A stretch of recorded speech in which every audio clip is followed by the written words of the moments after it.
Өңірлер үшін жаңа конституция жобасының практикалық маңызы зор.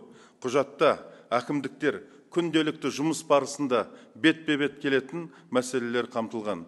Бұл су мен жер ресурстарын тиімді пайдалану, экологиялық жағдай, әлеуметтік қорғау, білім беру, аймақтардың тұрақты дамуын қамтамасыз ету.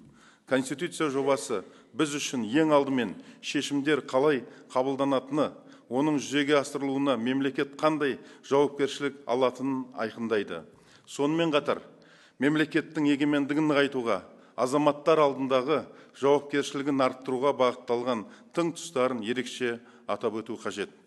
Маңызды құжатта әсіресе экологиялық қауіпсіздік мәселелеріне айрықша мән берілген. Қызылорда облысы үшін бұл нормалардың маңызы өте зор. Аралды құтқару барша адамзат үшін әлі де өте өзекті міндет. Арал теңізінің тағдыры ауыр сабақ. Оның салдарын бүгінгі күнге дейін сезініп келеміз. Мемлекеттің қолайлы қоршаған ортаны қамтамасыз ету міндетін, азаматтардың экологиялық қауіпсіздікке қатысты құқығын, адамдардың өмірі мен денсаулығына қауіп төндіретін ақпарат үшін артылатын жауапкершілік туралы нормаларды біз толық әрі саналы түрде қолдаймыз. Бұл біздің өңір үшін тек жалпылама айтылған ұранды сөз емес, болашақ үшін маңызды айрықша құқықтық кепіл болып табылады.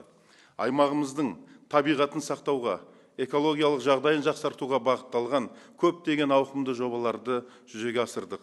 Алдымызда әлі де атқарылуға тиісті жұмыстар аз емес. Жаңа конституция жобасының маңызды бағыттарының бірі мемлекеттің әлеуметтік жауапкершілігін күшейту.